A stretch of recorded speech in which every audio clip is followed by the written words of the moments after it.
Buenas tardes. Gracias por estar aquí, puntuales. Yo con lo de la cantidad de gente nunca miro al bulto, sino miro a la calidad de las personas, y siempre digo que hay que contar con los que están y no con los que no están, por las circunstancias que fuera, con lo cual nos tenemos que animar que aunque seamos poca gente, si hay gente con ganas de participar y de formar parte de este conversatorio, que bueno, lo mío son los mentideros de los pueblos, pero que en este caso también estoy con personas sabias, buenas personas, es lo importante, y vamos a intentar trasladar ese sistema del mentidero a este conversatorio, que es algo más formal, pero que bueno, que esperemos que pueda enriquecer un poco esa inquietud de las personas que han venido a este magnífico encuentro sobre todo lo que tiene que ver con turismo sostenible. Eso en un primer momento, el saludo a ustedes, y bueno, decirles que estoy encantadísimo con la organización de este foro, fantástico, me parece que ha sido una organización impecable.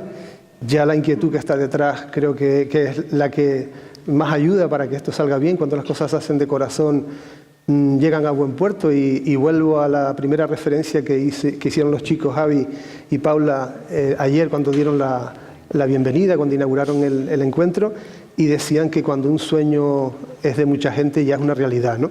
Con lo cual me parece que el que haya gente que apueste por lo que fuera y que al final ponga el corazón en ello, al final lo conseguirá. Así que bueno, yo estoy encantado de estar con esas tres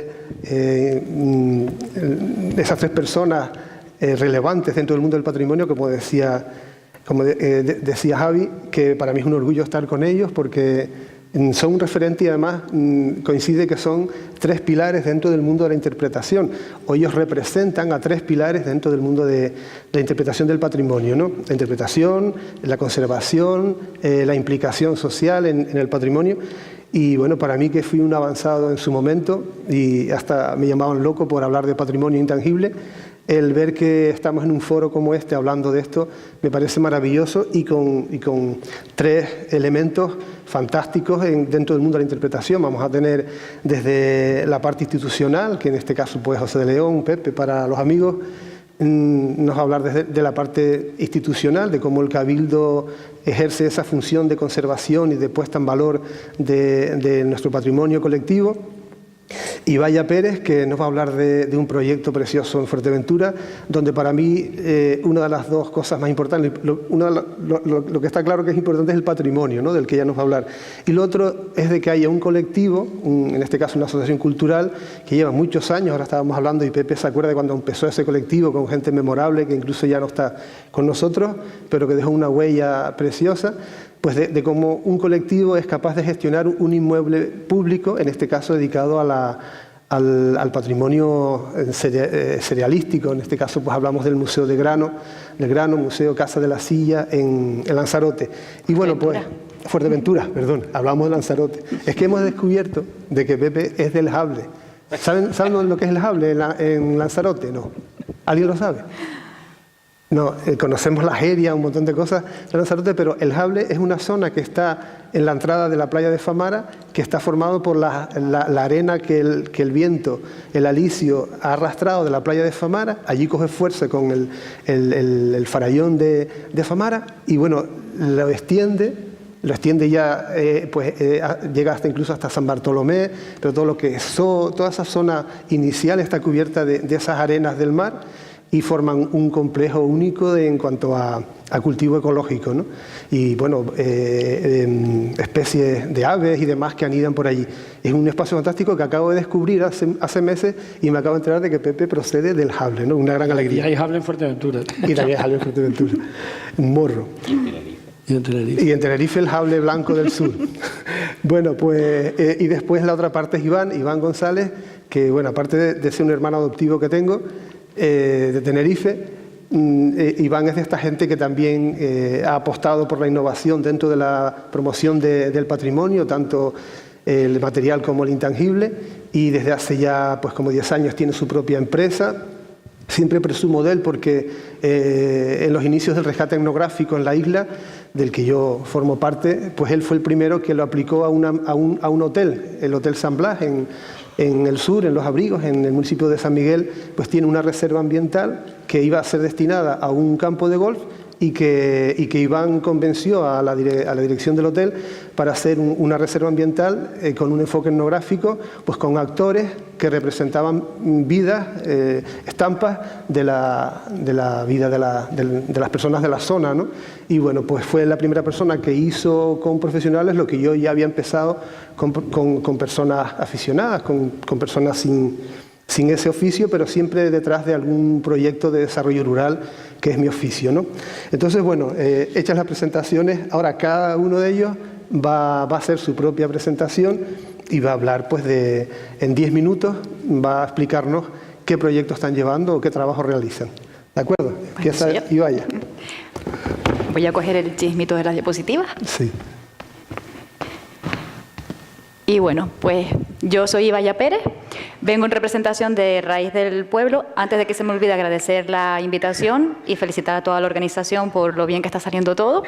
Y bueno, vamos a meternos al lío. El nombre de mi presentación es Turismo Cultural en La Oliva, una iniciativa nacida del pueblo. Como les digo, yo vengo en representación de Raíz del Pueblo, que es una asociación. Reconocerán el logo, no sé si alguien la conoce más o menos, pero bueno, vamos a hablar un poquito de la asociación y su 50 aniversario para entender un poquito el contexto de lo que les voy a hablar. Este es el frontis. La asociación nació en 1967, este año justamente cumple 50 años, es el 50 aniversario, y además también justamente este año ha recibido la mención de Bien de Interés Público. Entre las labores que tiene la asociación, muchos me preguntaban, o incluso anoche, y yo empezaba a decir, digo, se meten con juventud, con multiculturalidad, pero es que nombrar todas las labores que tiene Raíz del Pueblo sería muy, muy complicado. Por ejemplo, organiza viajes culturales, rescate de patrimonio oral, conservación y difusión de la cultura canaria, teatro, carnaval, muy importante también gestionar la biblioteca pública, voluntariado, colaboramos habitualmente con todas estas instituciones y centros, pues colegio, Instituto Radio ECA, colectivos, asociaciones, grupos no formales, fundaciones, grupos de desarrollo rural. Participamos activamente en los procesos consultivos en materia de asociacionismo, que me ha costado esta palabra mucho, la tengo por ahí, pero no me cuesta, voluntariado, participación ciudadana y patrimonio histórico. Esto es para hacerle un poquito un marco de lo que es la asociación si no la conocían, ¿vale? La oliva, vamos a meternos un poquito más en el tema. La oliva interior, desconocida para el turismo de playa. Volvemos un poco a lo que ya hemos visto en las diferentes ponencias. Por ejemplo, en el caso de la oliva, en el norte de Fuerteventura, se le conoce con ese turismo, pues, las dunas de Corralejo, las playas del Cotillo, todo turismo de playa. Además que tiene un factor diferente, que es que la oliva tiene el motor turístico ahí en ese norte, que no suele ser algo muy común en el resto de las islas. ¿Qué pasa? Que la oliva, como pueblo, aun a pesar de darle el nombre al municipio, era un sitio de paso. Se conocía, pues, la iglesia por ser la iglesia de la Candelaria, porque es bastante bonita y el tiempo que tiene, y la casa de los coroneles también. Pero era como un poco un sitio de paso. Sí, vamos a ver la casa, vamos a ver la iglesia, pero no había ese desarrollo cultural ahí. Creación, colaboración con Cabildo de Fuerteventura del Museo del Grano. En La Oliva, aparte de la casa de los coroneles y la iglesia, y aparte de otros centros que ahora miraremos, existía el Museo del Grano, que es este que tenemos aquí, que les invito a que se fijen bastante en cómo es el frontis, la fachada de ese museo. Esto es una silla. Existían más sillas en Fuerteventura, pero la que mejor se conservaba era esta, y la más grande porque el coronel hacía su aportación ahí, y era un granero que pertenecía a la iglesia. Y hasta 1837, que era obligación pagar un 10% de todo lo que se cosechara, la iglesia lo metía aquí, en sus sillas. Pues esta es la de La Oliva, y en 1994 hay un movimiento por parte del Cabildo, recupera el inmueble del dueño que tenía en ese entonces, y también pide ayuda a la asociación, pues, para recoger aperos, para recoger fotografías, porque tiene la idea de hacer dentro del centro, dentro de la silla, el Museo del Grano. Por eso tiene esos dos nombres. Aquí, por ejemplo, pues eso, recoge aperos. Fíjense también cómo es por dentro, son apenas 2 salas con 2 ventanucos. Entonces se lleva a cabo ese plan conjunto con la asociación, y la verdad que todos los vecinos se implicaron muchísimo. Aquí, por ejemplo, el después. Esas salas, voy a volver atrás, que eran apenas de torta o adobe en las paredes, se convierten en esto que tenemos aquí, en un museo que explica todo lo que es la agricultura tradicional en Fuerteventura. El señor que está abajo, por cierto, es mi abuelo, que no pierdo oportunidad siempre de decirlo. Queda muy bonito, la verdad. Y fíjense cómo es el frontis ahora, la recuperación tan espectacular que tuvo el centro, con su logo y pues más imágenes. En un primer momento es el Cabildo el que gestiona el centro, el Museo del Grano. Pero ¿qué pasa? Pasa el tiempo, pasan los años, vaivenes, falta de personal, el centro termina cerrando otra vez. Termina otra vez con las puertas cerradas, incluso ya habiendo hecho todo este trabajo de reforma, etcétera. Por otro lado, nosotros en la asociación tenemos las jornadas de patrimonio histórico. Ante la falta de aprovechamiento, lo sucio incluso que estaba un poco todo, o la falta de valorización que había de los centros que tenían gran interés en La Oliva, la asociación pone en marcha 2 años consecutivos las jornadas de patrimonio histórico, donde se pretende poner en valor pues un poco el patrimonio cultural. Hay diversas charlas, recogida de firmas incluso, se hacen actividades reivindicativas como por ejemplo el teatro de calle, que también aparezco yo por ahí, que para teatro siempre me apunto. Entonces, a raíz de todo este trabajo que salió un poco de las jornadas, se vuelve a abrir el Museo del Grano, un museo activo y de todos, porque en este caso es la Asociación Cultural Raíz del Pueblo la que lo gestiona. Llega a un convenio con el Cabildo y somos nosotros los que nos vamos a encargar de volver a abrirlo y dinamizarlo. ¿Cómo lo dinamizamos? No se trata solo de un centro que se abre, se cierra y ya está, y se cobra la entrada. Forma parte un poco de toda la actividad que tiene Raíz del Pueblo. Se hacen charlas, concursos. Esta foto de arriba, por ejemplo, es de una actividad que fue de recuperación de recetas. Nos pusimos en contacto con gente mayor del pueblo, mayoritariamente mujeres, y compartimos un poco recetas antiguas, pues el caldo de millo, el frangollo, recetas que se estaban perdiendo un poco, y así infinidad de acciones. Creación de la Ruta de los Coroneles. ¿Cuál fue el siguiente paso de la asociación una vez que ya tenía abierto la silla?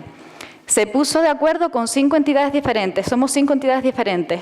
La silla por el Cabildo, Casa Mane, que es un centro de arte y es una iniciativa privada, la iglesia, la Casa de los Coroneles, que depende del Gobierno de Canarias, y el Mercado de las Tradiciones, que está en la Casa del Coronel y está vinculado al ayuntamiento, donde se hace pues, un mercado tradicional y se venden productos locales. Como idea lo que se crea es una ruta, en un principio era martes y jueves, luego es martes y viernes, con un bono especial para que el turista que venga, y no solo el turista, también el residente, es importante recalcar que todas las acciones que se llevan solo en la silla o mirando ya un poquito más por la ruta, no solamente es para el turista extranjero, peninsular, no, también para el residente, intentando implicarlo mucho también en los trabajos. Pues esa ruta lo que hace es que no solo visitan a un sitio, como tienes la oferta de la ruta, el visitante ya amplía su visita a los 5 sitios. Este es el logo de la Ruta de los Coroneles. Este es el mapa, los 5 sitios, el número 1 es la Casa de la Silla, el 2 es la iglesia, el 3 es la Casa de los Coroneles, Casa Mané es el 4 y el 5º pues es el mercado tradicional. Se hace una ruta esos 2 días, martes y jueves. Y luego damos un paso más allá. Vale, ya tenemos la ruta, tenemos el bono, pero hay una demanda de visitas guiadas. Que alguien nos explique. En la iglesia no hay nadie. En la Casa de los Coroneles está el señor que te cobra la entrada, pero no te termina de explicar, te ves tú un poquito solo ahí. Entonces sale la iniciativa también de crear una ruta con un grupo de actores.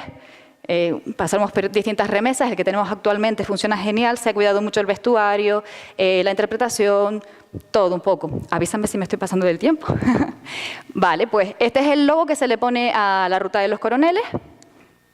Y esto, les voy a pasar algunas imágenes para que vean este grupo de actores, que además hemos hecho una piña increíble, se le ocurra muchísimo y están muy implicados también. Por ejemplo, esto es en la silla, en la iglesia. Preciosa la iglesia, es que les recomiendo que vayan y aprovechen y hagan la ruta también. Implicamos a muchísima gente, la verdad, y se están moviendo mucha gente el día de los museos o cualquier momento que puedan venir, a lo mejor cuando los niños no tienen colegio, los traen. La verdad que está dando bastantes resultados. La Casa de los Coroneles, en el interior. Casa Mané también. Y esta es la Casa del Coronel, que no se debe confundir con Casa de los Coroneles, donde está el Mercado de las Tradiciones. también fomentando un poquito el consumo de producto local, porque todos son artesanos o productores locales. Logros obtenidos tras la dinamización del pueblo. Pues hemos obtenido el que ya la oliva es más visible en el mapa, en el sentido de que sí, le da el nombre al municipio, pero la oliva pasaba un poco desapercibida, la iglesia y poco más.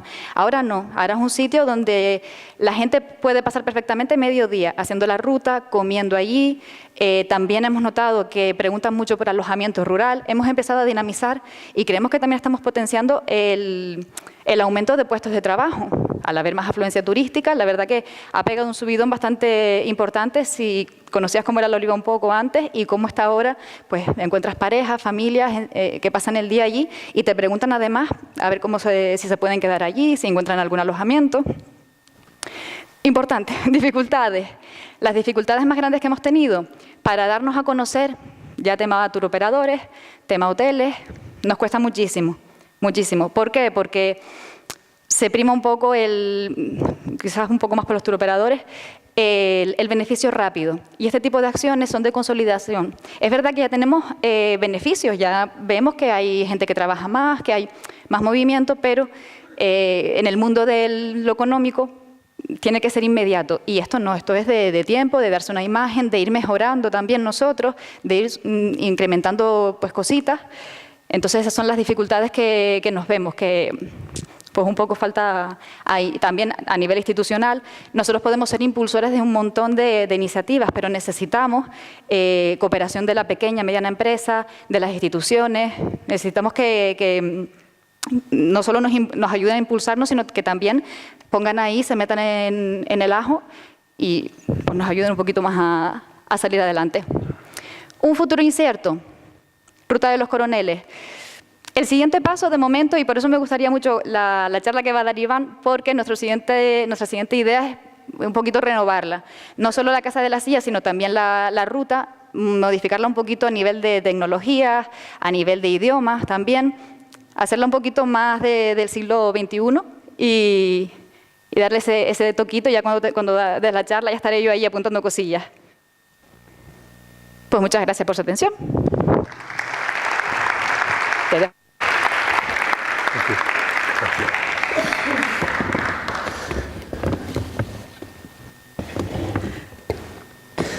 Bueno, pues a continuación, Pepe, José de León, nos va a hablar de su trabajo. Me sé desenvolver con este chisme porque tú relájate. Sé que tiene Eurovisión y nunca ha estado, ¿no? Entonces, se escucha bien, ¿no? Bueno, yo les voy a hablar brevemente del proyecto que estamos poniendo en marcha, o que ya va a estar bastante avanzado por parte del Cabildo, que ustedes habrán oído hablar, que es el de Risco Caído y los espacios sagrados de montaña. Un proyecto que ocupa una cuarta parte de la isla de Gran Canaria, es decir, una parte muy importante de la isla de adentro, como a veces dice la gente, y que, si todo va bien, en el 2019 podría declararse como Patrimonio Mundial, ¿no? Que es una nominación muy importante porque no hay muchos por ahí, ni en el Estado ni en el mundo, y tiene una gran proyección internacional que desde luego es un elemento, es un activo más para el destino del archipiélago y de esta isla en particular, pero que por contra también tiene muchísimos riesgos precisamente por ese hecho, ¿no? Es decir, yo estoy asustado, soy uno de los responsables de este tema y a veces por la noche cuando me acuesto con el tema Risco Caído, uno se acuesta preocupado de si realmente lo que está haciendo es una postal que terminará por cargarse lo que es una de las pocas zonas todavía vírgenes de la isla, ¿no? El conseguir esta nominación es muy importante, yo creo, no solamente para el caso de Gran Canaria, sino es poner como un paradigma mundial lo que son las culturas aborígenes de todo el archipiélago. Es decir, lo que un poco ha flipado a la gente, aparte del valor geológico, natural y cultural, es pensar en la idea de que una cultura amazigh o bereber salta del continente a un archipiélago aislado, a islas aisladas, y son capaces durante de 1500 años de desarrollar una cultura enormemente compleja. Quizá la más compleja es Gran Canaria, pero todas son complejas y es poner Canarias en ese paradigma mundial, ¿no? Por lo tanto, el objetivo es un objetivo muy importante de conseguir. De todas formas, yo recapitulando, antes de entrar en este gran proyecto, que espero jubilarme con él, no porque dure mucho, sino para jubilarme pronto, hablar un poco de los antecedentes de estas cosas, ¿no? El binomio turismo-patrimonio histórico, yo fui uno de los que creó la unidad de patrimonio en el año 92, estamos hablando ya de 20 y pico años, y siempre ha sido dos elementos que en un archipiélago de Canarias tendrían que entenderse y retroalimentarse, pero que desgraciadamente yo creo que en muchas ocasiones ha tenido, digamos, una convivencia bastante negativa. Lo digo porque hay antecedentes muy antiguos. Antes de que empezara el turismo de masa, el turismo de los años 60, el turismo de los turoperadores, de los grandes transportes aéreos, de la especulación del suelo, ya hubo algún conato de turismo aquí, como pudo ser la Cueva Pintada, el Cenobio Valerón, la propia Casa de Colón. Es decir, fue un momento en que a iniciativa de los cabildos se empezó a ver esto del turismo y la importancia de poner parte de nuestro patrimonio en uso y en explotación turística. E incluso hasta el Ventaiga, ¿no?, que es curioso, nunca se desarrolló, que era un poco como lo que hizo Sánchez Araña aquí en Tirajana, el tema de los canariólogos. En fin, hubo todo un proyecto en los años 50, 60 de desarrollar ahí que no se hizo. Luego entra la etapa del turismo de masa, el turismo vinculado en gran medida a la especulación del suelo, asentado en las zonas de costa, lo que fueron los grandes proyectos, Maspaloma Costa Canaria o Beneguera Costa Canaria, y ahí empieza un poco una competencia que yo creo que no se ha desarrollado de manera positiva, aunque ha habido un cambio de mentalidad, diría yo, que en los últimos 15 años, ¿no? Piensen ustedes algunos elementos paradigmáticos de esto, como fue el hallazgo de los muertos de Maspaloma, ¿sí?, cuando se hizo la autovía que iba hacia el sur, y entonces, en vez de mover la autovía, hubo que mover 147 esqueletos a un supuesto museo cambiado de sitio, que durmió décadas en unas naves, hasta que al final hemos terminado de excavar, y me gustaría transmitirle una idea importante. No existe el museo de sitio Maspaloma, ya se excavó. Ahora lo que se está haciendo es una etapa de investigación de esos restos. Pero fue un tema, un primer ejemplo doloroso de no entender por parte de ambas actividades o entenderse mutuamente, ¿no? Y esto ha sido en gran medida hasta ahora, sobre todo en una isla como Gran Canaria, donde el patrimonio arqueológico es un patrimonio muy importante y con un importante nivel de desarrollo superficial en las zonas costeras. Los grandes poblados aborígenes, a diferencia, por ejemplo, del caso de Tenerife, que son más bien cuevas, barrancos, no el caso de Fuerteventura y Lanzarote, son grandes poblados costeros, por lo tanto la competencia sobre el mismo territorio entre la actividad turística y la preservación de esos bienes ha sido muy intensa, ¿no? Hay ejemplos también paradigmáticos, como el caso de Mogán, donde estuvimos más de 15 años para conciliar el desarrollo del Hotel Cordial y toda la urbanización de la playa de Mogán con la preservación de un yacimiento muy importante costero. Al final de muchísimos follones, excavación, paralizaciones, se logró construir el hotel. Hoy en día el yacimiento está dentro del hotel. Los promotores del hotel pagaron parte de la recuperación y hay hoy en día un uso mixto desde el hotel y público desde la propia administración, ¿no?, que podría servir de ejemplo de cómo congeniar ambas actividades, ¿no?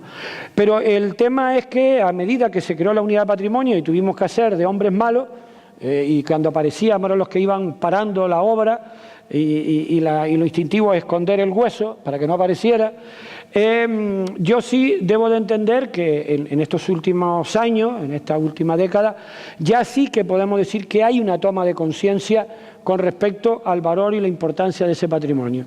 Ya los promotores se lo piensan, las empresas constructoras se lo piensan, empiezan a funcionar los estudios de impacto y empieza a funcionar la idea de congeniar y compatibilizar ambos temas. Sin embargo, no se ha resuelto del todo y les voy a poner dos ejemplos que sería cuestión de un largo debate, pero que no es del pasado, es del presente. Uno es el largo debate que tuvimos, muy duro, por la preservación del oasis de Maspaloma como bien de interés cultural, como lugar donde en el último viaje Colón llegó y donde por una sentencia hemos logrado que se revitalice el BIC que el Gobierno de Canarias en aquel momento había paralizado. Ahora mismo un BIC, una parte, digamos, ya no lo digo por el patrimonio en Maspalomas, sino lo que significa la charga y el oasis de Maspalomas para la identidad de la gente en Gran Canaria, la preservación de un lugar excepcional. Y ahí tenemos que hacer un esfuerzo por compatibilizar el desarrollo ya consolidado ahí a el poder recuperar un valor natural y cultural de primer orden que además se convierte en un atributo más de valor para el propio turismo que hay en esa zona, ¿no? Y en un concepto que me gustaría dejarlo también aquí, que es el concepto que se emplea en economía en algunos temas de crecimiento o de recuperación territorial. Yo creo que también deberíamos de pensar que hay espacios en Canarias. La compañera es de Fuerteventura, un tema muy doloroso para mí fue la urbanización de Majanicho, porque en realidad es una urbanización en un lugar excepcional que no tenía ningún sentido y me gustaría soñar con la idea de recuperar Majanicho como un ámbito natural. Y el otro tema que fue polémico hace poco fue lo del Siam Park, es decir, donde se monta una pelotera mediática por, como decían algunos representantes políticos y empresariales, aparecen 4 lapas de los antiguos canarios, ¿no? Aparte de lo ofensivo que puede ser despreciar de esa manera un yacimiento importante donde los promotores y las autoridades deberían de estar contentas de revalorizar culturalmente ese espacio, que por cierto no son 4 lapas, son 4 casas aborígenes que han aparecido ya en ese lugar, pero que sigue siendo un debate de ahora, no del pasado, ¿no? Y yo llamaría un poco a la reflexión a la hora de hablar de lo que significa el patrimonio cultural como un activo importante en las zonas turísticas, pero también que el propio sector turístico empiece a interiorizar que estos elementos son un factor muy importante también si se sabe implementar de manera conjunta, ¿no?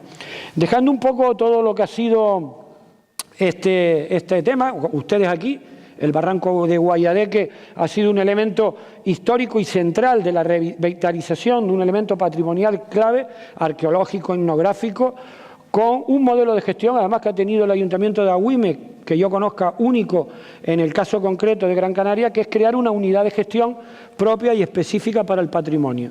Que si además diéramos el salto, como ha hecho Fuerteventura, a descentralizar la gestión hacia experiencias realmente imbricadas y participativas, pues muchísimo mejor, ¿no? O aquí en Ingenio, donde apareció una cueva con unos restos paleontológicos interesantísimos, de una rata gigante de hace unos 30.000 años, que está ahí en una propiedad privada, pero que con un pequeño esfuerzo podríamos recuperar y hacer esas rutas didácticas que decías tú, ¿no?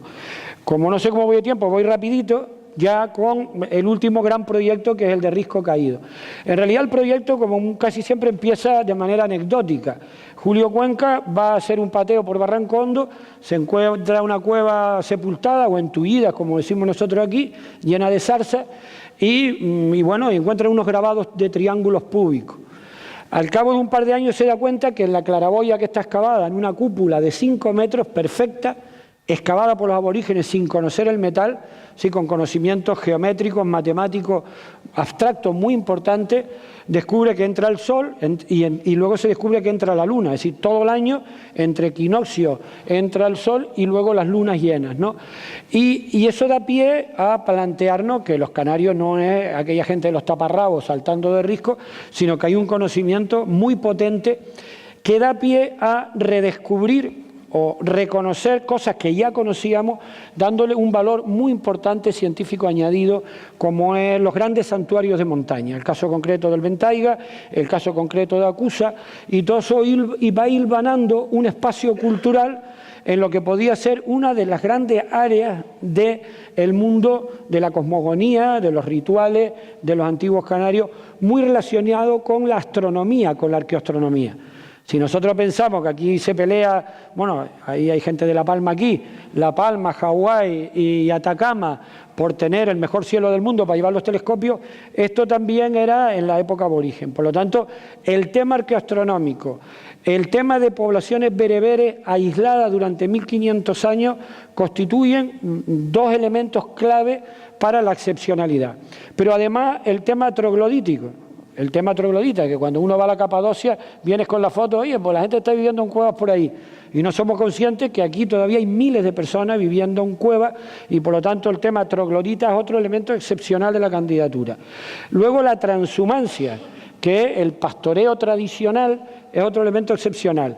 Pero lo apunto, si esta actividad y esto no va vinculado a un proceso de recuperación económica versus turismo para reinvertir en otros temas, los últimos viejos transhumantes se nos mueren dentro de 7 años y no queda transhumancia. Por lo tanto, todo este espacio tiene unos valores enormes, que es lo que estamos, digamos, perfilando para su reconocimiento mundial. Ahora mismo, y termino, estamos desarrollando un trabajo complejísimo a muchos niveles, donde uno clave es la participación de los ayuntamientos, otro más clave todavía es el de la participación de la población local.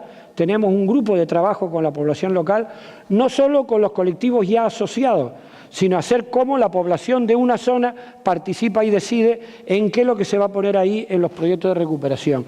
Estamos haciendo un chequeo de todo el planeamiento, porque el planeamiento es clave para saber lo que se determina en el territorio y poder orientarlo a esa recuperación.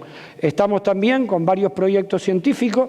Una cosa importante, con la compra, con la adquisición de esos bienes, que a mí me duele muchísimo.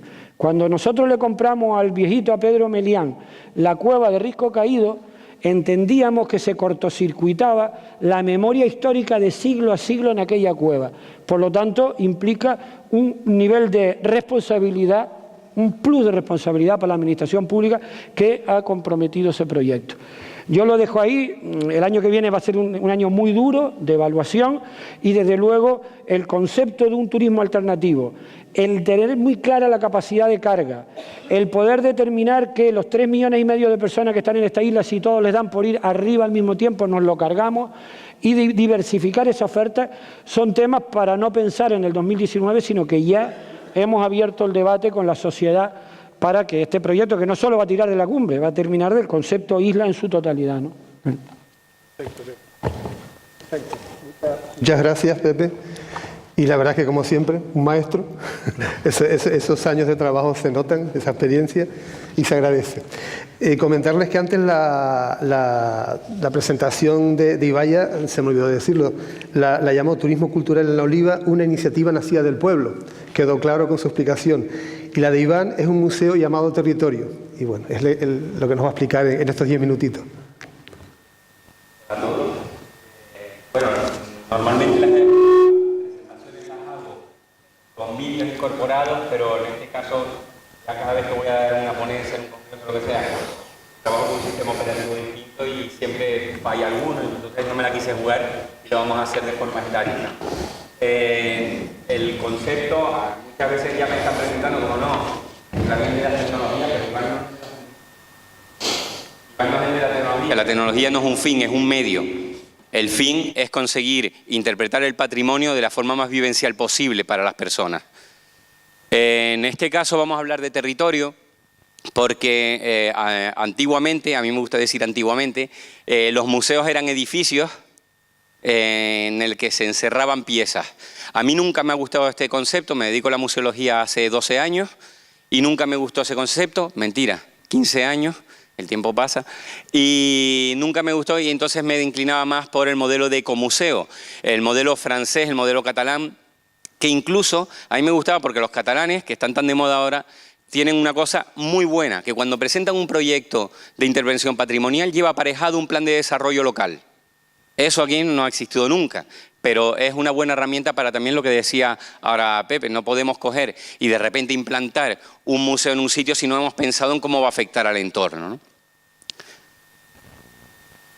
Bueno, como este foro es de turismo, pues evidentemente no voy a negar lo innegable, que es que los turistas vienen aquí por el sol y playa, la mayoría, la inmensa mayoría vienen. Otra cosa es que seamos capaces de tener una oferta complementaria basada en el patrimonio que les haga salir de los hoteles y que algún día lleguemos a que vengan por otra cosa, ¿no?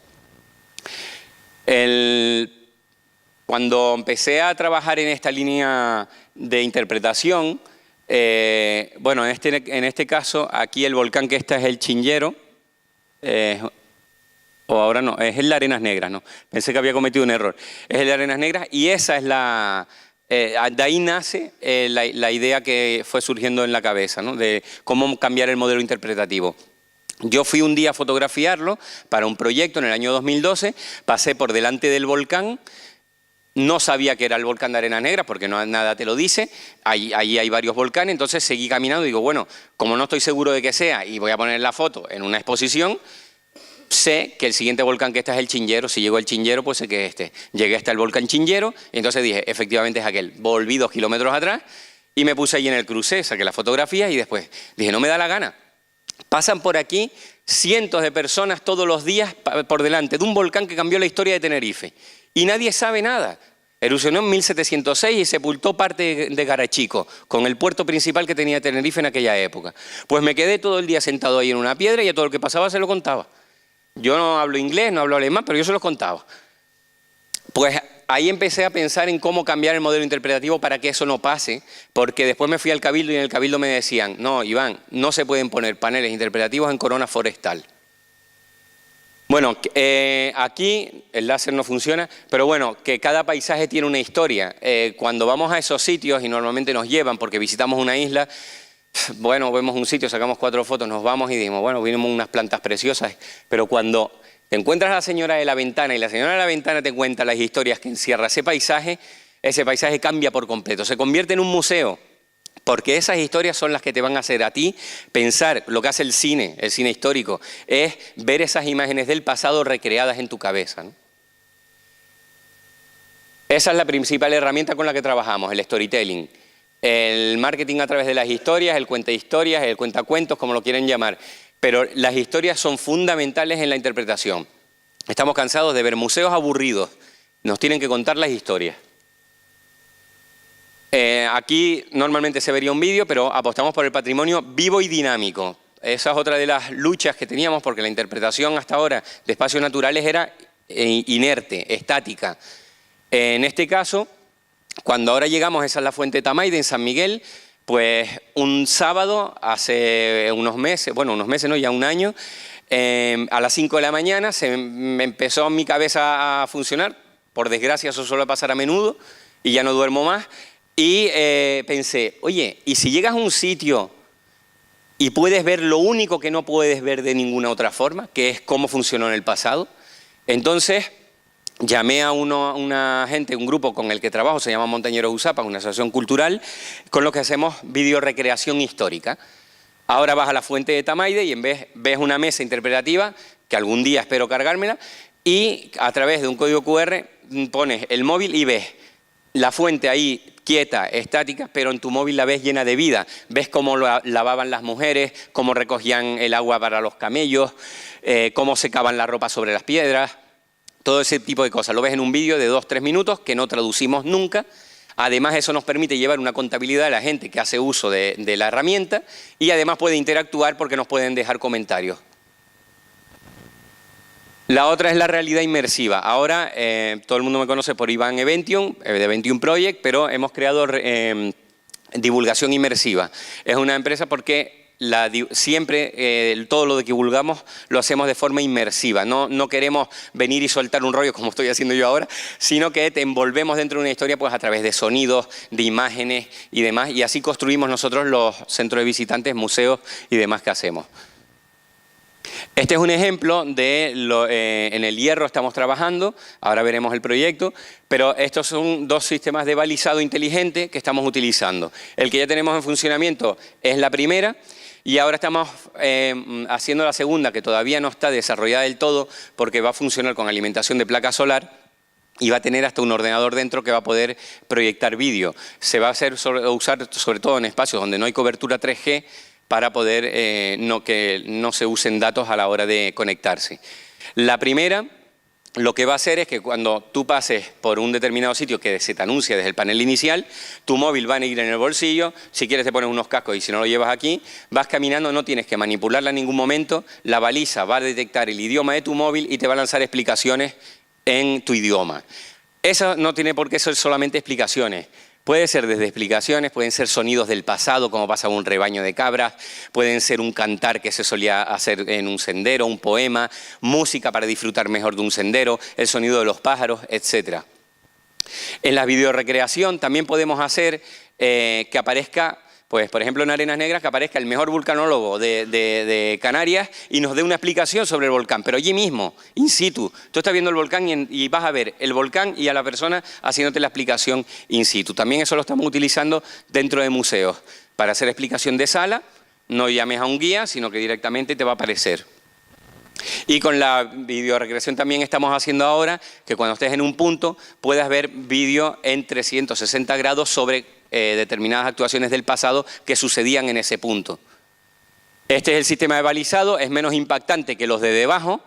Los de arriba puede ser simplemente la baliza o puede ser escondida, puede estar dentro de una piedra y nadie lo va a saber. Si alguien viene, un vándalo, y se la quiere cargar, podemos detectar quién fue, si lleva móvil, si no lleva móvil no. Y esta es la última de las cosas que ya vamos a instalar, este modelo no, sino uno más pequeño, porque este es el que viene de Estados Unidos. Este cuesta bastante caro por ahora, lo estamos intentando replicar, pero es bastante costoso, puede llegar a costar hasta 60.000 euros.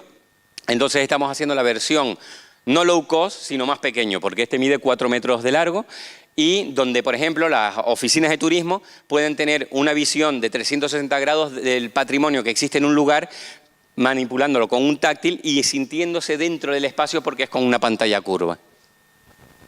El proyecto del Hierro, El proyecto del Hierro es coger la isla y convertirla en museo, como decía antes. Los puntos rojos son donde vamos a intervenir y después hay 3 azules que se notan poco, que son centros de visitantes que tiene la isla ya. Este es el recorrido que haríamos de sala en sala del museo. Hoy se hace en vehículo, pero se hará con vehículo eléctrico en un futuro, espero que no muy lejano.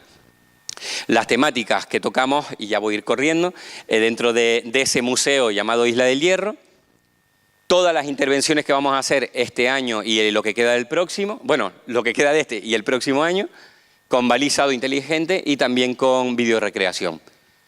Y termino ya con una frase de Joren Prat, que es el que une antropología y turismo, que le da un toque a la gente de los hoteles, donde les dice: vamos a ver, señores, el patrimonio es gratuito, ¿por qué no lo usan? ¿Por qué no está dentro de su oferta alojativa? ¿Por qué los hoteles de la laguna no tienen un recorrido por el casco dentro de su oferta alojativa? No tienen que pagar un duro por mantener ese patrimonio, ya lo mantienen las instituciones. ¿Por qué no lo usamos? Entonces lo que él dice es que no hay interés real en el sector turístico por el patrimonio, a pesar de ser gratuito, ¿no? Nada más, y dar las gracias a la organización.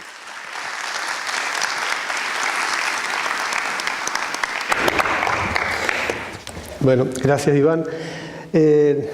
Falta un cuarto pilar sobre esa relación del patrimonio con el desarrollo turístico sostenible y bueno, pues es el que yo quería explicar en un momentito y es el que tiene que ver con el producto local. Producto local vinculado a la cultura y bueno, pues muy rápidamente, además porque tristemente a las y 20 se nos tiene que ir Pepe necesariamente y nos gustaría aprovecharlo un poquito y además terminar en hora este ratito que tenemos para hablar de patrimonio. Entonces, bueno, comentarles una experiencia en Tenerife que se llama Muestras Gastronómicas Locales y que tiene que ver con los productos locales, en este caso pues en base a 34 productos que oficialmente son los que se dan en la isla de una forma periódica, pues todos los años con una producción interesante, incluso pues determinando algunas comarcas agrícolas, pues en base a ese listado de productos se desarrollan, es un proyecto que forma parte de un club de productos que es Saborea Tenerife, que igual que ayer Juan Betancor nombraba sobre Lanzarote, pues yo tuve el honor de participar en los comienzos de ese club de productos y que una de las cosas que se realizaron fueron esas muestras gastronómicas locales que se siguen realizando y que vinculan además con otra actividad que nombré antes, que es el rescate etnográfico, actividad a la que nos dedicamos habitualmente, pues entre otras cosas, Iván y yo. Y veo que también la gente de Fuerteventura en la silla también, como mucha gente, ¿no? Pero bueno, en Tenerife nosotros estamos siempre al pie de ese tema. Este mismo sábado tenemos una actividad en Las Carboneras que tiene que ver con, pues eso, con la puesta en valor de oficios tradicionales, pero que además lo hacemos con representaciones, con rutas guiadas, ¿no? Bueno, pues esas muestras gastronómicas locales lo que han hecho han sido unir la gastronomía, que es algo inherente a la vida cotidiana de las personas, es algo básico, a a elementos culturales. Entonces, bueno, aprovechando esas actividades de rescate etnográfico, como puede ser unas carboneras o una trilla de cereal o la mudá, que es una actividad que se hace en Fasnia, pues una representación de lo que era el trasiego de los caminos, el paso de la cumbre de Santiago del Teide, pues aprovechamos que la gente tiene que comer y, bueno, buscamos la manera de que coincidan. Entonces, en torno a esos productos locales característicos, durante 3 semanas al año, en el momento de producción de esos productos, ahora mismo, por ejemplo, estamos de lleno en la manzana reineta, en Tacoronte y el Sausal, pues los comercios, los restaurantes que se adhieren a la muestra tienen algún plato elaborado con ese producto. Y paralelamente hay ferias de productos, hay cursos, hay temas formativos, hay exhibiciones, pues show cooking, presentación de productos. Es decir, que se hacen un montón de actividades vinculadas, en este caso a la manzana reineta, en noviembre será a la castaña, en diciembre es a la seta, de manera que durante todo el año siempre hay una capital enogastronómica, siempre el vino está incorporado, siempre hay una capital enogastronómica en vivo, ¿no? en vivencia. Y entonces eso fue una idea pensando en el turismo, que el turismo cuando llegase aquí, aparte de los establecimientos que ya están, pues siempre tuviese una oferta gastronómica en alza, en activo. Esas son las muestras gastronómicas de Tenerife. Y bueno, ahí pues intentamos que durante ese mes coincida con algo. Les pongo un ejemplo, ¿no? Cuando se hace el almendro, por ejemplo, en el sur, en Guía de Isora, pues coincide con la feria de la almendra que se hace en Aripe, pues justo en esta época que estamos, ya casi toda estaría recogida, se está recogiendo poca almendra en Tenerife, no como aquí, pero que solemos hacer que coincida con el periodo de producción, porque además así le damos la oportunidad a la gente de que lo pueda vivir, ¿no? Esto tiene una evolución que en el futuro creo que no va a ser ya no es una utopía, ya estamos dando pasos para que ese tipo de muestra gastronómica pase a ser una comarca permanente y que durante todo el año se dé ese tipo de servicio. Habrá cosas que no se podrán ver, o sea, no podrás ver pues, el cultivo en producción, pero lo podrás ver de otra forma. Para eso está la interpretación, como decía Iván en algún momento, ¿no? Tú no ves el volcán como cubrió Garachico en 1706, pero llegas a Arenas Negras y te lo explicamos, ¿no? Es decir, que para eso está la interpretación. Esos son los 4 pilares que yo veía en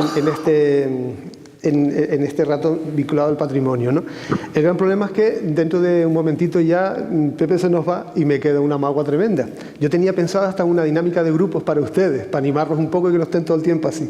Ya no procede.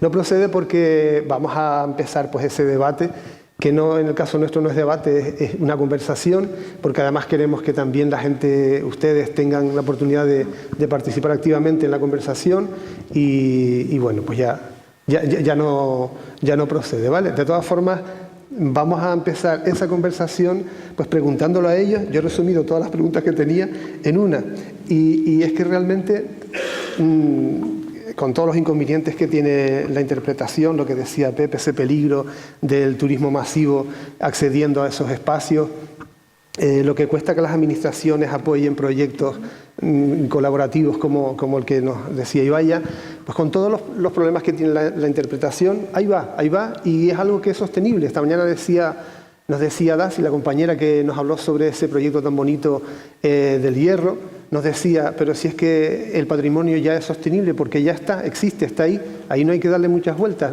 Nuestros antepasados lo crearon y está ahí. Entonces, bueno, lo que sea negativo, pues se habrá borrado posiblemente, pero ese patrimonio nostálgico que nos llena, a mí me cuesta a veces cuando me preguntan que por qué me dedico a recuperar tradiciones, desde el principio, desde hace 22 años, me dicen, pero es que eso es retomar las penas y no sé qué. Digo, bueno, según cómo lo mires, porque también sirve para ver cómo la gente ha colaborado, cómo la gente se saludaba en los caminos, seguramente porque se necesitaba o calculaba que se podía necesitar, pero había unos valores que se están perdiendo.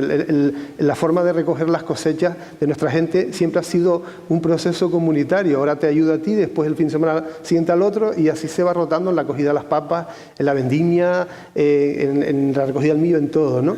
Entonces, bueno, esos valores son los que queremos transmitir con el patrimonio, con lo cual, duda de la necesidad de poner en valor nuestro patrimonio, ninguna. Y por algo en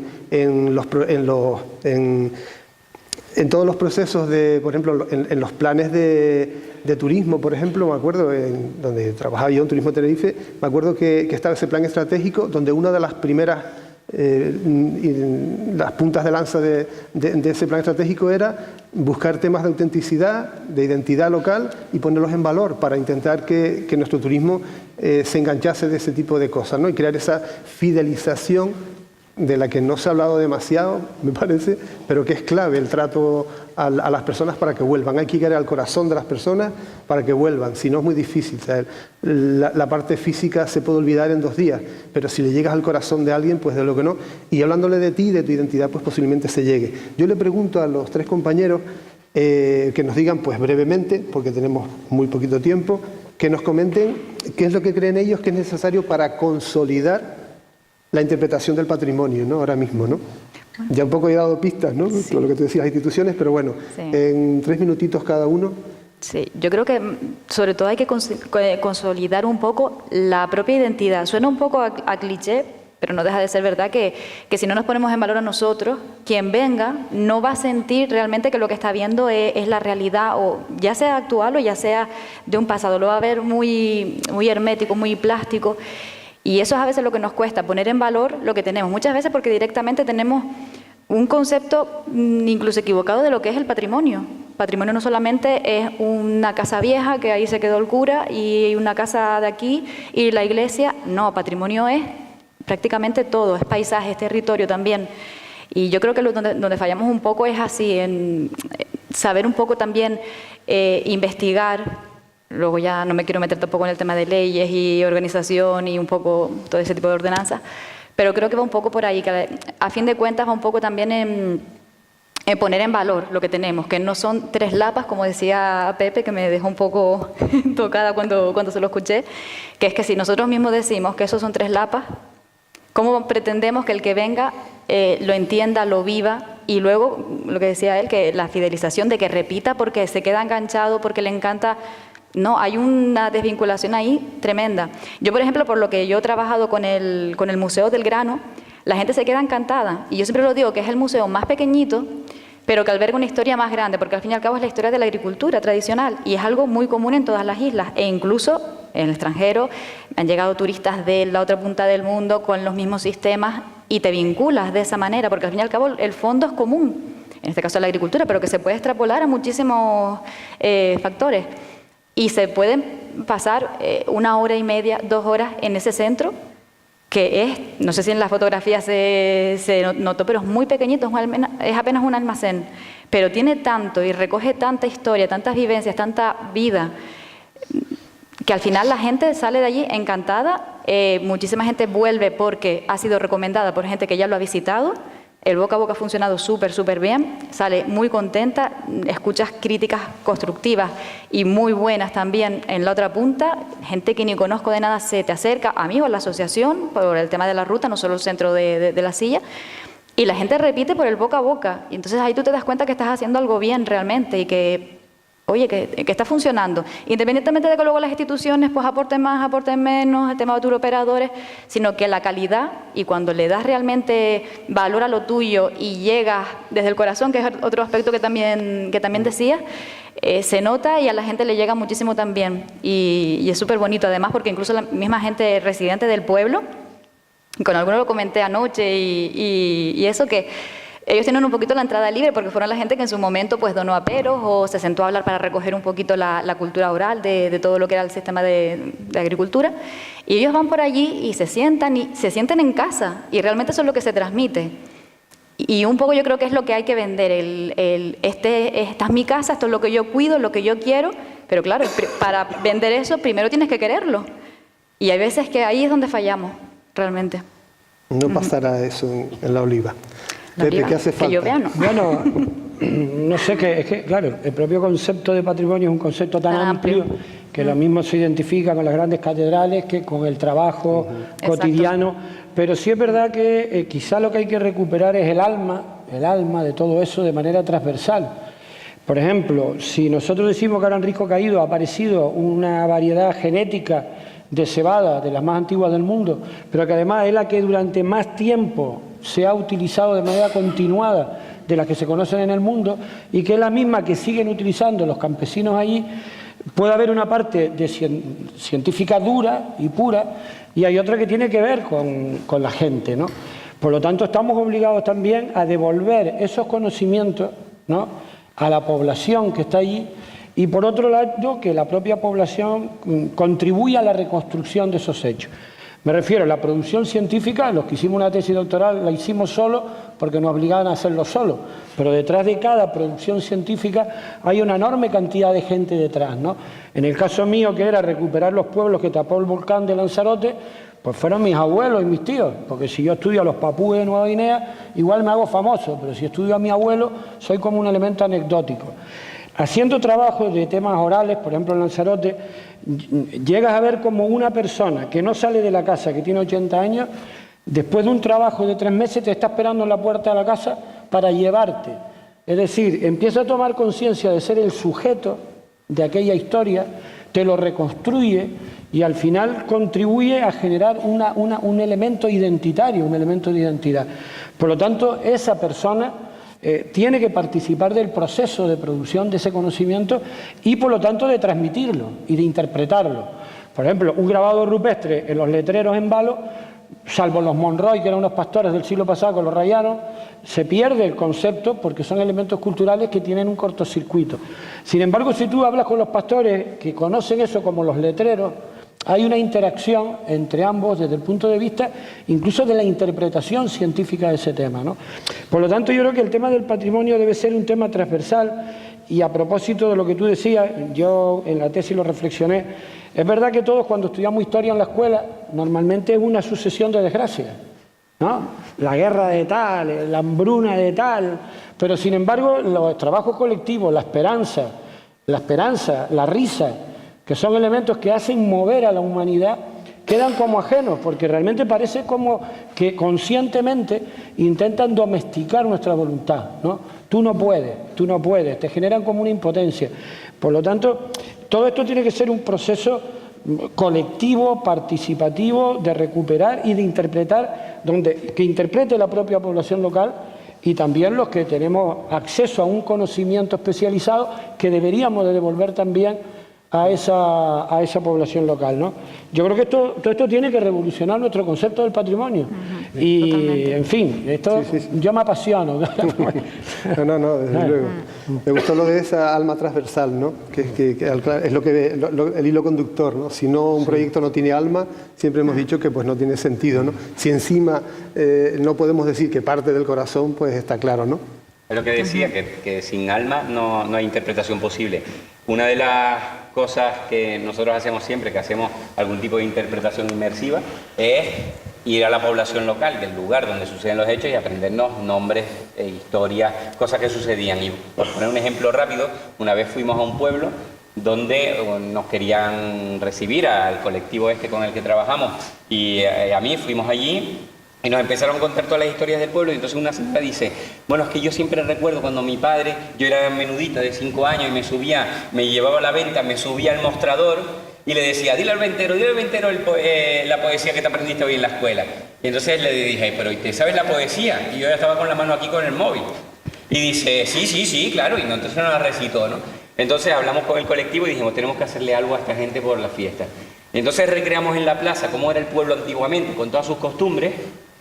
Y entonces todo el pueblo estaba allí y nos iba siguiendo dentro de la plaza. Entonces llega un momento en que entramos a la venta y estaba el ventero, y entonces una de las niñas del colectivo la suben al poema y recita el poema. Solo eso lloró toda la familia que estaba ¿no? de la que nos había contado la historia. Eso es lo que hay que hacer, esa es la interpretación a la que hay que llegar, hacerla cercana y no un aburrido texto científico que no le interesa a nadie, porque cuando llegas a tu casa no te vas a acordar el nombre científico de la planta, ¿no? Totalmente.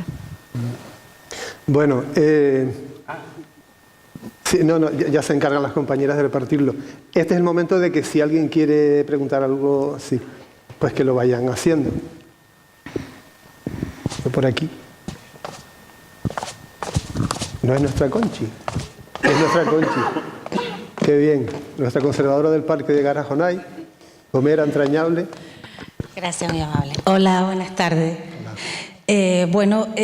Yo nunca me había sentido tan contenta de pertenecer a una isla que no tiene playas o prácticamente no tiene playas y que por lo tanto no tenemos turismo de sol y playa. Entonces, nuestro fuerte es el patrimonio. El patrimonio, vengo de La Gomera, el patrimonio natural y el patrimonio cultural, porque allá sí lo que dijo Pepe de Tres Lapas, allá se dice un brezo, o sea, el parangón es lo mismo, ¿no? Entonces, bueno, La Gomera, el principal recurso turístico es el patrimonio, tanto natural como cultural. El patrimonio cultural, el llegar a la afirmación de que el principal recurso turístico de la isla es la red de senderos, sin nombrar el patrimonio natural que es el Parque Nacional, centrándonos en el cultural, llegar a esa afirmación colectiva nos costó muchos años porque entendíamos que era un producto menor y que era un producto que no tenía demasiado sentido. Los turistas que van a La Gomera van a caminar y la red de senderos es el principal recurso patrimonial que tiene ahora mismo la isla. Y además es demandado, o sea, el resto del patrimonio cultural que tiene la isla es demandado por los turistas que van, así nos lo afirman las encuestas que hacemos de que el turista va a caminar pero también quiere conocer la cultura local, quiere acercarse a ella y quiere que se la contemos, que se la interpretemos, que le expliquemos todo ese paisaje humanizado que tiene la isla y por qué toda esa serie de elementos que ve el turista y que no entiende por qué están ahí y qué significan, ¿no? Pero para mí la principal dificultad es la sensibilidad de los responsables con respecto al patrimonio. Creo yo, que dependemos de las sensibilidades que tienen las autoridades que están ocupando cargo y que no comprenden cómo estos recursos son valiosos y los ven como de segunda, tercera o cuarta categoría. Entonces, si tenemos responsables que no tienen sensibilidad hacia el patrimonio cultural, vamos a tener muchísimo trabajo y un recorrido lleno de obstáculos por incorporarlo al turismo y por darles el puesto que se merecen. Un ejemplo sencillo. Por ejemplo, el Parque Nacional de Garajonay, su punto más alto, el Alto de Garajonay, son aras de sacrificio, es el complejo de aras de sacrificio que además recibe el nombre, a partir de su descubrimiento de un sistema complejo de aras de sacrificio, recibe el nombre de aras tipo Garajonay y se muestra al visitante en una recreación muy buena, hecha evidentemente en colaboración cercana con el equipo arqueológico, ¿no? Eso es un ejemplo de poner en valor, de dar significado y de dar testimonio del patrimonio cultural en un recurso que es un recurso principalmente natural y que además es uno de los puntos de más visitantes que tiene el Parque Nacional, el Alto de Garajonay. Y después, por otro lado, está el Silbo Gomero, patrimonio intangible patrimonio intangible de la humanidad y un recurso que no se ha incorporado adecuadamente ni suficientemente al sector turístico. Repito, la dificultad que yo veo, las sensibilidades de las autoridades competentes. Gracias. Sí. Yo quería decir una cosa. ¿Te vas, Pepe?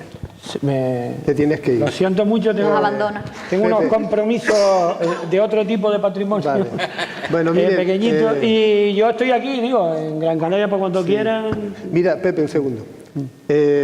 Nos queda contestar a Conchi, Iván lo haría, otro compañero por allí, a las 1:30 en punto cerramos, pero yo tengo que dedicarles un minutito a todos, incluido a ti, ¿vale? Es un textito mínimo, 15 segundos. Ven. Luego terminamos a las 1:30. Es de esas cosas que hacemos los intérpretes de patrimonio de vez en cuando y que para mí era el resumen de este encuentro. Y bueno, lo iba a hacer al final de esta charla, pero bueno, no quiero, Pepe, que le aprecie un montón, que se vaya sin él, ¿no? Yo hablaba de volver a las islas, que es compartir una paz que se palpa en el aire. Es abrir una cortina para dejar que los sentidos se inmiscuyan en el canto de los pájaros, en el azufre, en el eco de los barrancos, en los vertiginosos bancales. Es ver a las islas con la diferencia, la similitud y la esencia de los enigmáticos valles de Gran Canaria o la dehesa Herreña, las alfombras de almendro en La Palma, los enarenados de Lanzarote, el jable blanco tinerfeño, el mundo visto desde la altura de las palmeras guaraperas en La Gomera o las enigmáticas gavias majoreras. Volver a las islas es subirse al alicio y compartir un vuelo desde los picos hasta las espumas de la mar. Volver a las islas será sentir el baladero del ganado con el sigilo de los acantilados imbricados, como las fuentes, los molinos o como la oquedad impertérrita de los barrancos. Qué bonito. Ya te puedes ir.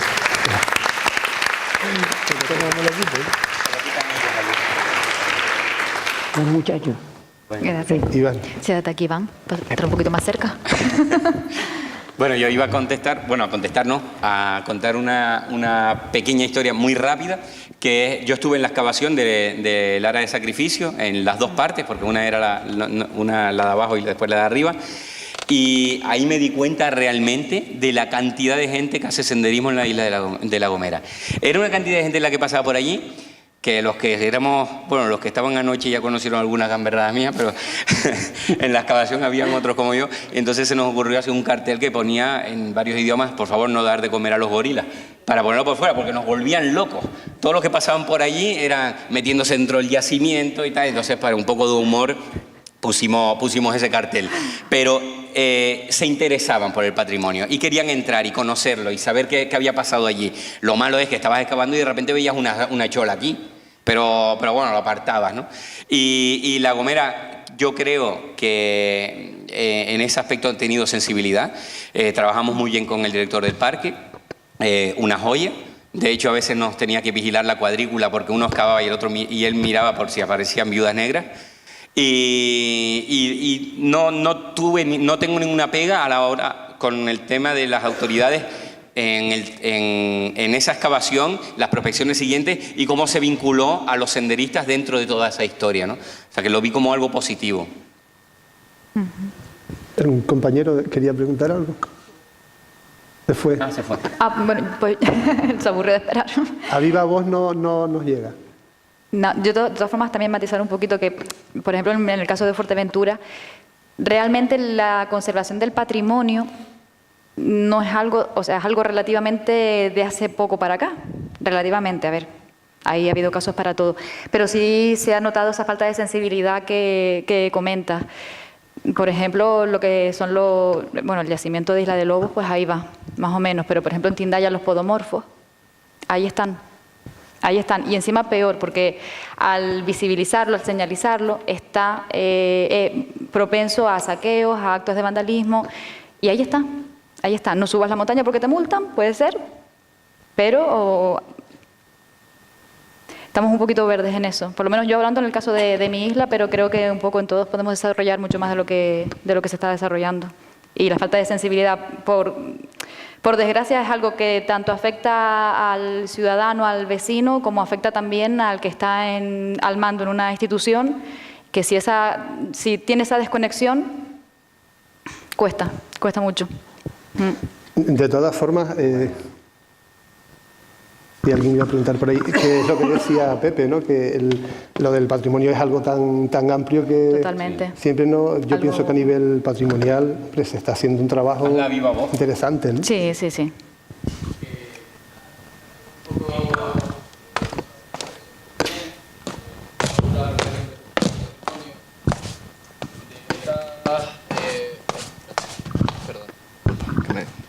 Nada, cuando empezamos a hablar de la interpretación del patrimonio, de vincular estos espacios casi íntimos y personales, ¿no? de las personas que al final habitan los lugares, a veces me da un poco de miedo, quiero decir, porque hay que tener el suficiente tacto para que eso no se convierta en un producto turístico que lo que haga es acabar con el recurso, ¿no?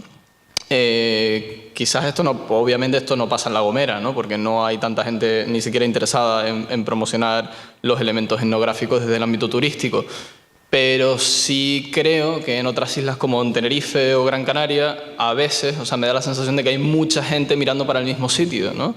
Y bueno, que me gustaría que no fuera una propuesta de ahora es alternativo, pero dentro de 5 años vamos a estar hablando de cómo tenemos que sacar el turismo de ahí porque nos hemos cargado el poco recurso que nos quedaba, ¿no? Me pasa un poco como con el turismo de estrellas, que lo he hablado algunas veces, ¿no? Parece que hablamos de turismo de estrella como un turismo alternativo. No tiene nada que ver, pero es por hacer una comparativa. Turismo de estrella, turismo alternativo. Si tú metes a 60 personas en una guagua y los subes al Teide para interpretar el cielo, para mí no es turismo alternativo. Es lo mismo que haces de día, pero de noche, ¿vale? Entonces, me interesaría que fuéramos allí pero siempre con el tacto suficiente de que no nos carguemos el recurso y dentro de 10 años estemos viendo la manera de cómo volver para atrás, ¿no?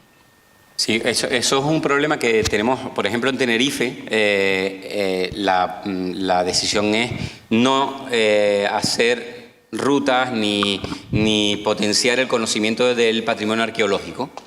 Es una política que está allí, yo estoy en contra. En Gran Canaria es toda la contraria, ¿no? Y en La Palma, pero bueno, Tenerife tiene esa. Yo siempre estoy peleando con eso porque creo que es lo que tú dices, hay un riesgo, pero yo creo que hay que asumir ese riesgo. Y te digo por qué. Porque que no lo hagas no quiere decir que no se vaya a dañar. Eso primero, y el expolio está a la orden del día. Si tú enseñas y conciencias, estás haciendo una doble labor. Hay una guía alemana, que es un librito sobre Tenerife, donde te dice, vete por el sendero este, cuando encuentres el estanque que tiene las paredes blancas, rodéalo por la derecha y cuando llegas a la esquina norte, verás un grabado rupestre en su pie. Eso existe, yo lo he tenido en mis manos esa guía. Entonces, lo estamos ocultando, pero al mismo tiempo en Alemania se está publicitando. Todo el mundo lo está publicitando. ¿Por qué no lo enseñas, lo interpretas, más gente irá al sendero y posiblemente el expolio sea menor? Porque está más vigilado por la propia gente. Y si encima haces una campaña de patrimonio comunitario, donde conviertes a las personas vecinas del lugar o los propios senderistas y grupos en protectores y divulgadores del patrimonio, ya entonces ya matas todos los pájaros de un tiro. Pero yo sí creo en que hay que enseñarlo, no ocultarlo ni protegerlo.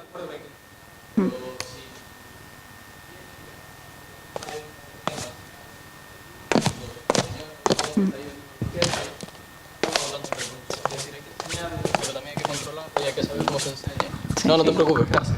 Sí, por supuesto, con control. Yo no. Sí. Sí, hay...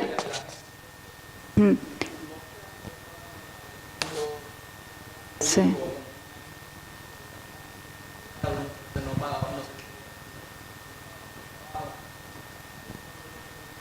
Hay que intentar coger el micro por el streaming. Estamos retransmitiendo en directo. Yo creo que ahí también entraría en juego un poco la sensibilidad de lo que estemos hablando. Yo creo que por lo que tú te refieres, a lo mejor es un poco, por poner un ejemplo práctico, una señora que hace queso y que todos los días le llegan 100 personas para ver el mismo proceso. ¿Te refieres a eso más o menos? Algo así. Hombre, ahí estaríamos potenciando un poco lo que decía antes, lo plástico, lo hermético y quizás hay que dejar que la naturaleza siga un poco y sí, motivar un poco lo que es la cultura. Y ahí lo que entraría en juego un poco es la regularización. Si ese es el problema, pues en vez de 100 personas al día, un grupo de 20, 30, lo que se aconseje a la semana. Y esa gente mataría por tener un sitio allí a la semana siguiente o a la siguiente o a la siguiente y nos daríamos a valer. Es que precisamente a veces un poco poner esa brecha de no abrirnos tanto nos da a valer. Otro aspecto, por ejemplo, sería, porque se me vino a la mente, las dunas de Corralejo, yo lo siento, pero yo tiro para lo mío. Claro. Y en Cotillo, que yo no sé si aquí pasa, pero que ha salido la costumbre de apilar piedritas en montones, que a mí me han preguntado si eso es algo religioso, si eso es... Digo, señores, yo creo que esto viene de Federico Mosia, que había hecho mucho daño con los candados en los puentes, y a raíz de ahí aquello se ha vinculado. Y lo han dicho, por activa y por pasiva, y la gente sigue yendo. Yo sigo yendo a Cotillo y veo más todavía. Y ya se ha anunciado, se ha dicho del daño que ocasiona, pero se sigue sin regularizar. Ahora también, hablando de las dunas, también está de moda llevarse una botella con arena de la playa. ¿Dónde está la actuación? Ahí también. Volvemos un poco también al sentido común y a la sensibilidad con los temas. Pero en el caso de por lo menos yo creo que también se autorregula en cierto modo, porque lo hemos visto, que eso que tú has contado ha pasado. Hoy en día ya hay varias casas donde se hace queso entero, entonces puedes ir a una, puedes ir a otra. Yo fui a una, estaba llena de gente, me fui a otra. Sí. Y además el propio guía que lleva un grupo, si lo ve masificado, cambia de día de las visitas a Teno. O igual potencias que más gente se anime a hacerlo, porque si hay esa demanda, la oferta se va ajustando y a lo mejor hay una persona que hacía tiempo que no hacía queso y se anima a hacerlo. Y ya quitas un poco el problema también. Sí. Nos vas a aportar ya. El moderador es duro. Quedó claro. Sí. Miren, de todas formas, yo pienso que son fórmulas, es simplemente fórmulas... de mantener el equilibrio un poco. Mantener el equilibrio, ¿no? Vamos a cerrar para ser respetuosos con la otra sesión, pero un poco como resumen, ¿no? Lo que hemos hecho ha sido hablar de diferentes formas de interpretar el patrimonio, diferentes conceptos, además, el intangible del que yo hablaba en cuanto a tradiciones y demás, la forma de hacerlo que puede ser pues, de la manera en que los compañeros han dicho, con tecnología, con establecimientos, pero que al final, para mí la clave, y es un poco la dinámica que les iba a plantear antes, era que cada alguien manifestara qué es para cada uno patrimonio.